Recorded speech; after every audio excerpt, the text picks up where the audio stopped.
Selamat malam keluarga Allah dan selamat malam buat para sahabat yang ambil bagian juga dalam pelayanan di malam hari ini. Mari kita mengawali kebaktian kita yang bertema awal keadilan adalah mendengarkan firman dengan bersatu teduh sejenak.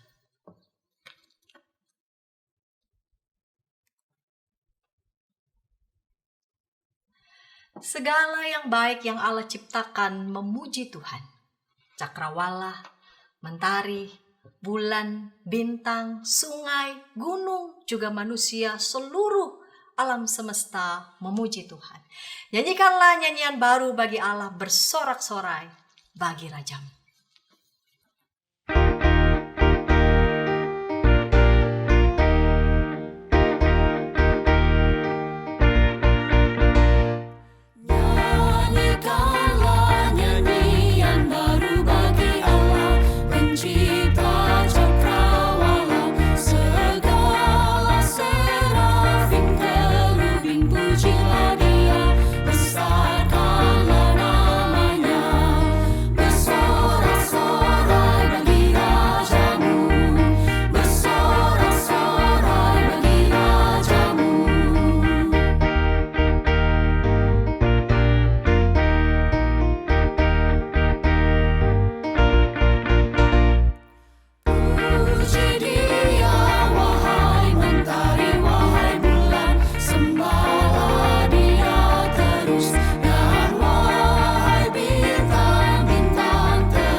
Mari kita berdoa.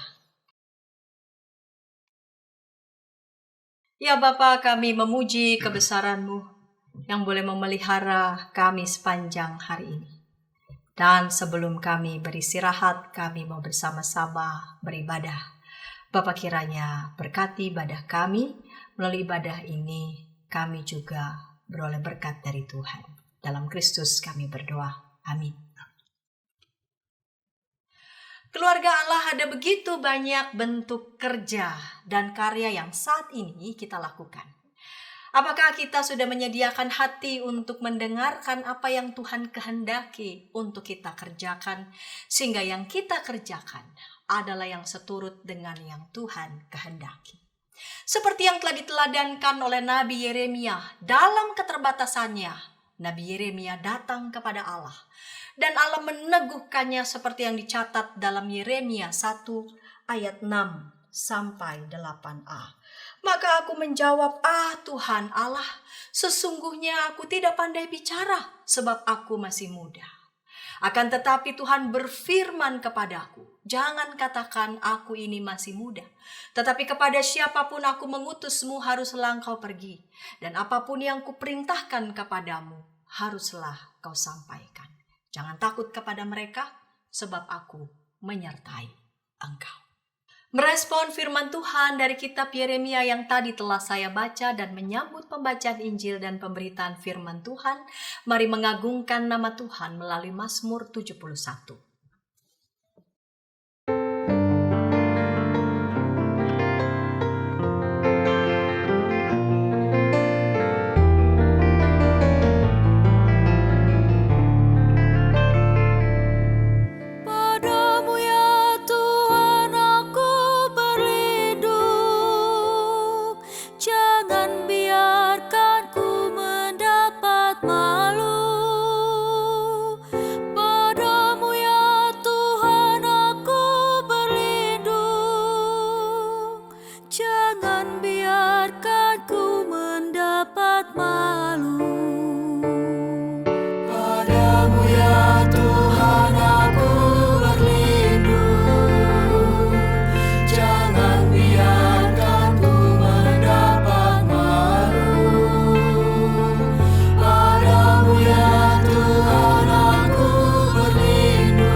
Cengkraman orang lalim dan kejam,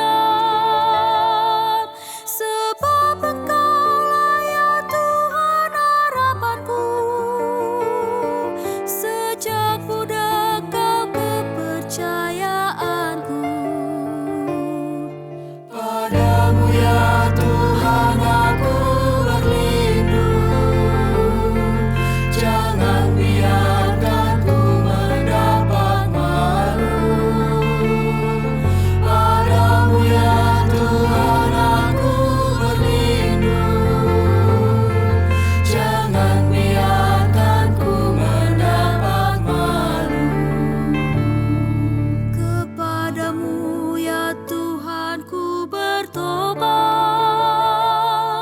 sejak aku ada dalam kandungan, Kau keluarkanku dari perut ibu. Kaulah saja yang selalu aku puji. Padamu ya Tuhan aku berlindung, jangan biarkan ku mendapat malu. Padamu ya Tuhan aku berlindung, jangan biarkan ku mendapat malu.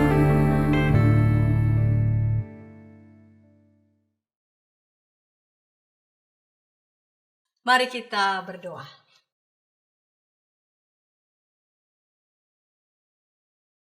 Ya Bapa, kami ingin membaca bagian dari Alkitab dan hendak merenungkan firman-Mu.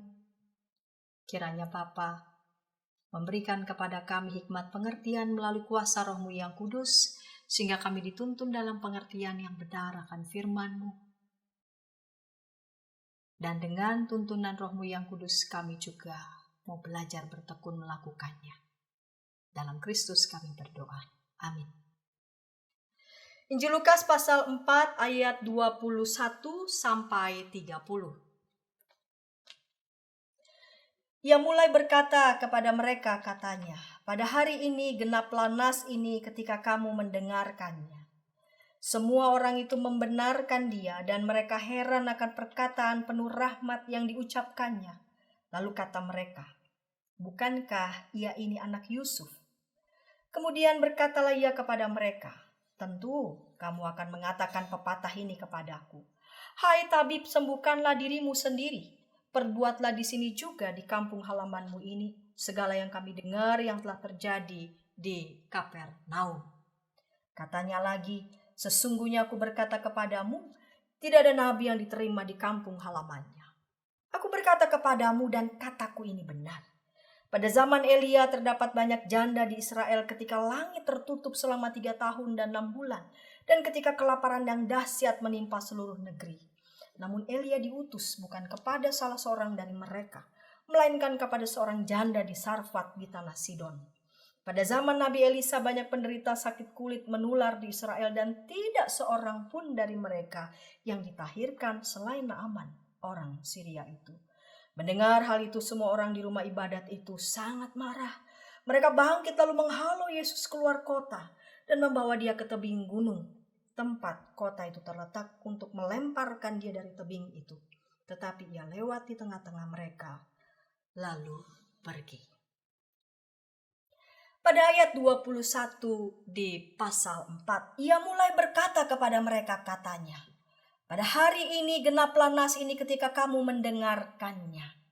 Semua orang itu membenarkan dia dan mereka heran akan perkataan penuh rahmat yang diucapkannya. Lalu kata mereka, "Bukankah ia ini anak Yusuf?" Terjadi perubahan yang sangat cepat. Yang pada awalnya mereka kagum dengan perkataan Yesus. Lalu tiba-tiba mereka segera menyadari bahwa perkataan penuh rahmat itu keluar dari mulut seorang yang sedari kecil mereka sudah kenal sebagai Yesus, anak Yusuf, tukang kayu, tetangganya mereka. Nah, jadi kalau dalam bahasa hari-hari mungkin saya terjemahkan, kayaknya ini gue kenal deh ya, kayaknya nih anaknya si Yusuf itu tetangga kita di RT mana, di RW mana itu, kayaknya itu nggak jauh bloknya dari sini. Kenal bener lah siapa bapaknya, hari-hari ngapain aja gitu kerjaannya. Kok dia ya? Yesus tentu saja mengetahui maksud dari pertanyaan mereka. Dan segera Yesus mengatakan di ayat 23, kemudian berkatalah ia kepada mereka, "Tentu kamu akan mengatakan pepatah ini kepadaku. Hai tabib, sembuhkanlah dirimu sendiri, perbuatlah di sini juga di kampung halamanmu ini segala yang kami dengar yang telah terjadi di Kapernaum." Yesus mengetahui apa yang ada di benak mereka. Orang Nazaret mengharapkan agar Yesus melakukan pembuktian, dapat melakukan hal besar itu juga di tempat mereka, di kampung mereka. Sesungguhnya mereka tidak punya itikat untuk menghormati Yesus, boro-boro mengakui Yesus anak Allah. Yesus kemudian melanjutkan kembali pernyataannya dengan mengutip apa yang tertulis dalam kitab 1 Raja-Raja 17 dan 2 Raja-Raja 2 pasal 5 ayat 1 sampai 14. Di 1 Raja-Raja pasal 17 itu ada kisah tentang pada zaman Elia terdapat banyak janda di Israel ketika langit tertutup selama 3 tahun dan 6 bulan dan ketika kelaparan yang dahsyat menimpa seluruh negeri. Namun Elia diutus bukan kepada salah seorang dari mereka, melainkan kepada seorang janda di Sarfat di tanah Sidon. Begitupun dengan Naaman, adalah seorang Syria yang pergi kepada Elisa untuk mendapatkan kesembuhan dari penyakit kulitnya. Dan Naaman bukan orang Israel. Apa yang hendak dikatakan oleh Yesus dengan mengutip kembali? Apa yang juga mereka ketahui tercatat dalam Alkitab mereka juga. Kitab 1 Raja-Raja dan 2 Raja-Raja. Baik janda di Sarfat dan juga Naaman adalah dua pribadi yang rendah hati. Dua pribadi yang sama-sama mau mendengarkan Tuhan. Sedangkan orang Nazaret tidak mau mendengarkan. Bagaimana mungkin orang yang tidak mau mendengarkan? Berarti orang yang tidak mau mendengarkan adalah orang yang tidak memiliki kerendahan hati. Dapat mengakui bahwa Yesus adalah anak Allah. Dan bagaimana mungkin orang yang tidak memiliki kerendahan hati dapat menyaksikan dan mengalami kuasa Allah. Bagaimana kuasa Allah itu dalam Yesus Kristus bisa dialami jika hati itu dipenuhi kedengkian, iri hati, kemarahan, kecongkakan, kedegilan. Ada kemarahan dalam diri orang Nazaret ketika Yesus menceritakan itu. Ketika Yesus mengutip kembali tentang apa yang terjadi, yang dicatat dalam kitab 1 Raja-Raja dan 2 Raja-Raja. Mereka marah. Mereka bukannya melakukan introspeksi, melainkan membiarkan diri dirasuki oleh kemarahan, kebencian. Mereka merasa, kok yo bisa? Siapa sih dia? Cuman anak tukang kayu, kok bisa-bisanya ngajarin kita-kita ini. Kebencian mereka makin mencengkeram mereka dan berujung pada perencanaan, persepakatan, ingin menyingkirkan Yesus, bahkan ingin membunuhnya. Keinginan untuk menyingkirkan Yesus itu, keinginan untuk membunuh Yesus itu tidak terjadi. Sebab memang belum waktunya. Yang terjadi adalah justru ia lewat di tengah-tengah mereka, lalu pergi. Berbeda dengan orang Nazaret yang dikuasai oleh kedengkian, kedegilan, iri hati, kemarahan. Yeremia pasal 1 ayat 4-10 mengisahkan hal yang sebaliknya tentang Tuhan memanggil dan mengutus Yeremia. Allah yang memanggil dan mengutus Yeremia telah mengenal Yeremia.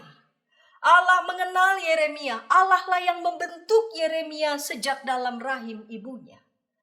Pernyataan Allah ini kepada Yeremia bertujuan untuk menjelaskan pada Yeremia bahwa sebelum Yeremia dipanggil dan diutus untuk menjalankan misi Tuhan, bahwa sesungguhnya Allah telah mengenal Yeremia jauh sebelum Yeremia sadar dirinya sebagai seorang Yeremia. Allah telah mengenal Yeremia, Allah telah merancangkan misi kepadanya, Allah telah mengatur, Allah telah merancangkan kehidupannya sedemikian rupa untuk menjalankan misi yang telah disiapkan Allah untuk Yeremia kerjakan, lakukan. Allah menyatakan hal tersebut agar Yeremia menyadari bahwa sejak semula Allah lah yang menyertai Yeremia. Sekalipun Allah telah mengatakan itu, Yeremia tetap merasa bahwa rasanya dia tidak berdaya. Dia mengukur dirinya, apa ya kapasitas dia sudah cukup untuk menjadi nabi, untuk menjadi perpanjangan lidah Allah kepada umat, untuk menyampaikan perkataan-perkataan Allah kepada umat. Dia merasa dia masih muda, tidak pandai berkata-kata.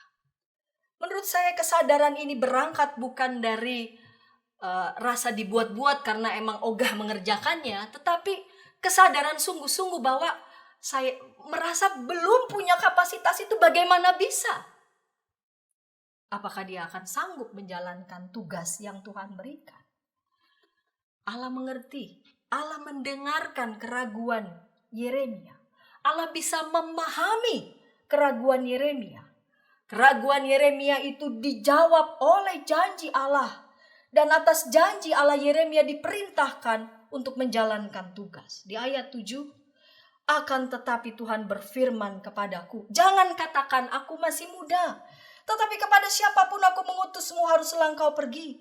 Dan apapun yang kuperintahkan kepadamu haruslah kau sampaikan. Jangan takut kepada mereka, sebab aku menyertai engkau untuk melepaskan engkau. Demikianlah firman Tuhan.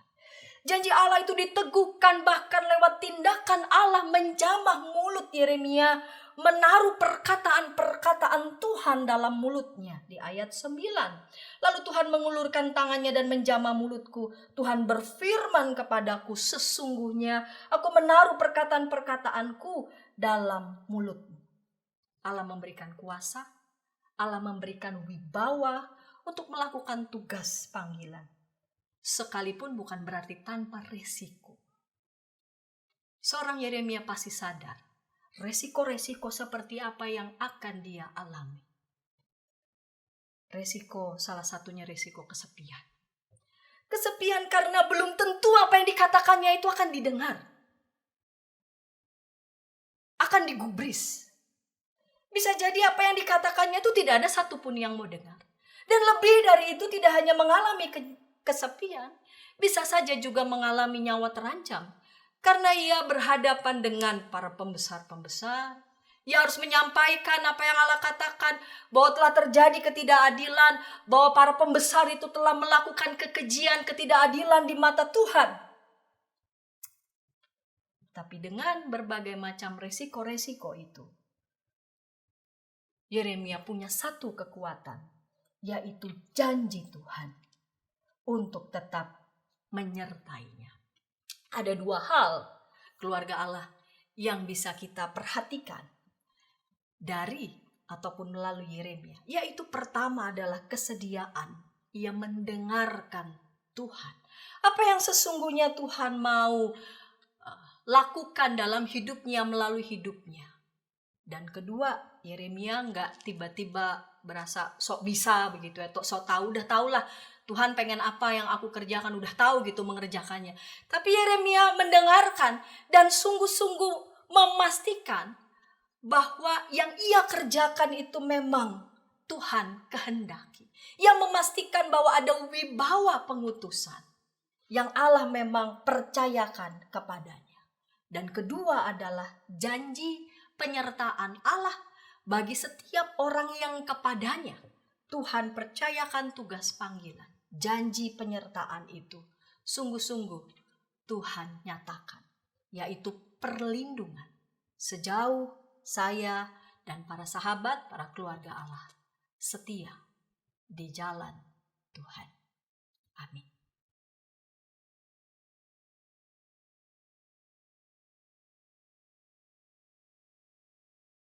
Bila ada di antara anggota keluarga Allah yang ingin didoakan, mari hubungi kami di nomor 0812-8188-9191. Tim doa kami akan mendoakan saudara. Dan mari kita berdoa.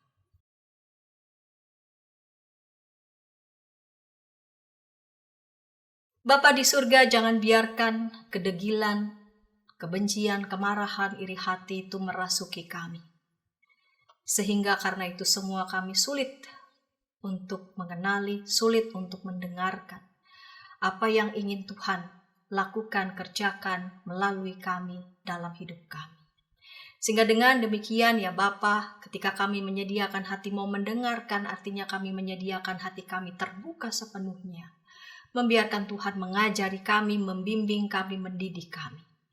Dan ketika kami mendengarkan sungguh apa yang ingin Tuhan kehendaki agar kami kerjakan, satu hal yang kami yakini dan percaya bahwa janji penyertaan Allah itu sungguh-sungguh Allah wujudkan dalam setiap kami.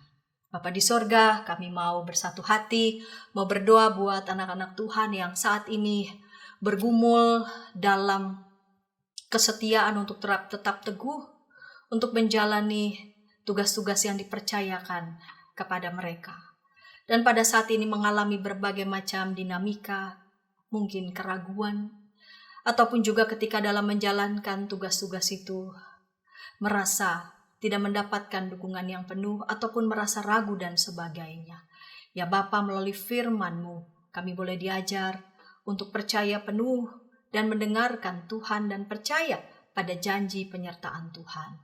Bahwa ada yang ingin Tuhan kerjakan yang jauh lebih besar dari proses-proses yang kadangkala memang tidak mudah yang kami jalani. Namun kami yakin dan percaya ketika Tuhan yang bersedia untuk menyertai kami percaya bahwa apa yang kami kerjakan itu tidaklah sia-sia. Terima kasih Bapa, dalam Kristus kami berdoa. Amin. Firman Tuhan mengajarkan kita bahwa prioritas utama adalah mendengarkan suara Tuhan. Agar kita dapat menjalankan tugas panggilan kita seturut dengan kehendak Tuhan, bukan dengan kehendak diri sendiri. Marilah kita tidak tinggal diam, marilah kita menyebarkan Injil Tuhan, berkumandang suara dari seberang.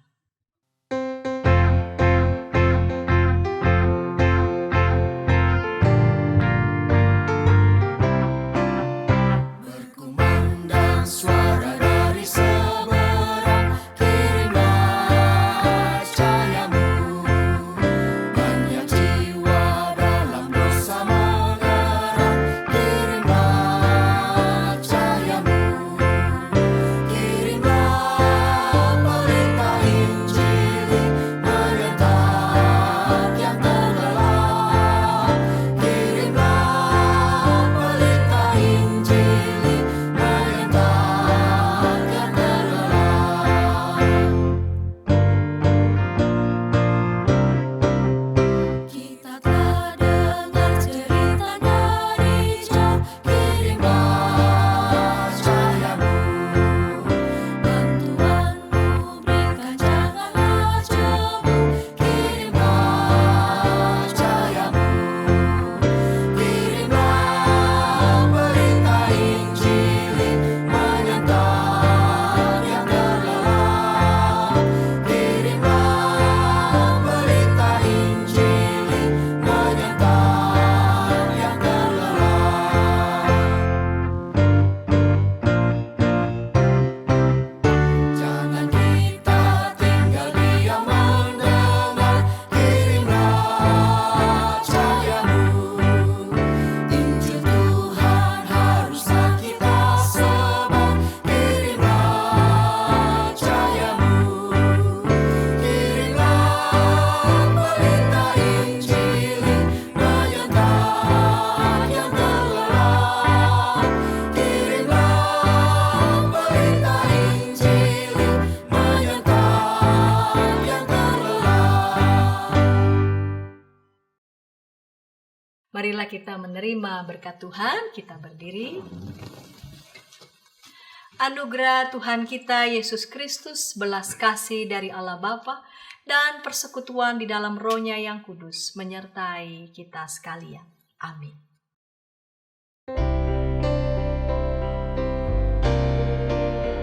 Terima kasih ya Allah Bapa, terima kasih ya Yesus Kristus Tuhan, terima kasih ya Roh Kudus, Allah Trinitas Maha Kudus. Amin.